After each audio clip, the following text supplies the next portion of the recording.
तक कठिन तपस्या की और तप करने के बाद में उन्होंने जाना और बताया कि मन सबका प्रधान है। इंसान के पास में जो इंसान है, मनुष्य है, मनुष्य का मन सबसे बड़ा प्रधान है, यानी अगुआ है।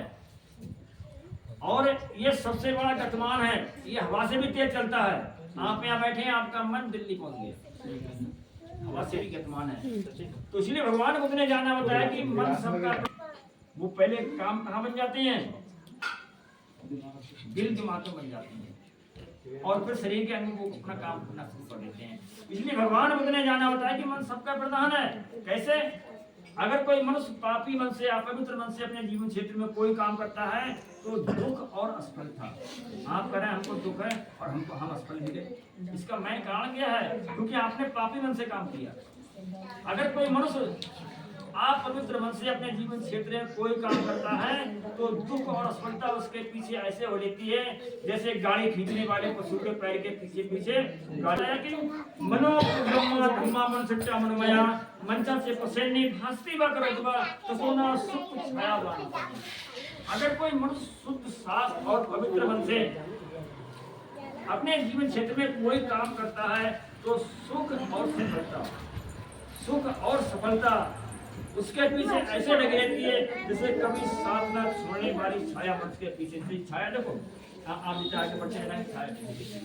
इसलिए भगवान बुद्ध ने जाना बताया कि मन को पवित्र करना है। और इसी बात के लिए आज से 650 वर्ष पहले आपके घर और परिवार में इस चमार जाति में, उस जमाने में आप चमार कहले जाते थे हमारे देश के लोग, उसमें संत श्रोमणी गुरु रविदास जी पैदा हुए, जिनके पिताजी का नाम रहु भक्त और माता का नाम करमाता। कहाँ पैदा हुए? वो उसी सरजमी पर पैदा हुए जहाँ से भगवान बुद्ध ने पहला धर्म संदेश दिया। सारनाथ की पावन धरती पर, जिसे काशी कहते हैं, जिसे बनारस कहते हैं, वहीं पर संत गुरु रविदास जी पैदा हुए। तो उन्होंने भी लोकल भाषा में बता दिया, मन चंगा तो पूरा कर दो।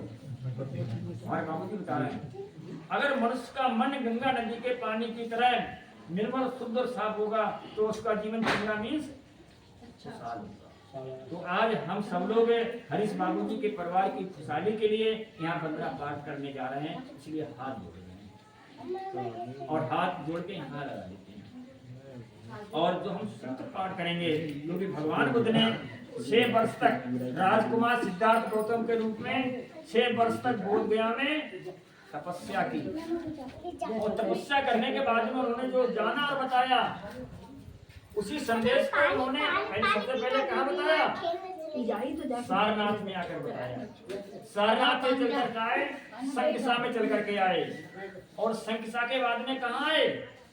आपके इधर एक जिला बरेली है। उस जमाने में जिला बरेली नहीं था, उस जमाने में ये पांचाल प्रदेश कहलाता था। पांचाल प्रदेश की एक राजधानी हुआ करती थी और उसका नाम था अहिर छत्रा में भगवान को संदेश दिया। और जिस जगह पर बैठ करके भगवान बुद्ध ने संदेश दिया था, वहीं पर सम्राट चौहान ने 2 बड़े स्तूप बनाए जहां खुदाई हुई है। और वहां की खुदाई में जो भगवान बुद्ध की जो बड़ी विशाल मूर्ति मिली है, वो आपका एक इधर रामपुर जिला है। रामपुर जिला में एक अंबेडकर पार्क है। अंबेडकर पार्क में के पास में एक म्यूजियम बना हुआ संग्रहालय, उस संग्रहालय में वो मूर्ति रखी हुई है। आप कभी जाके देखें रामपुर।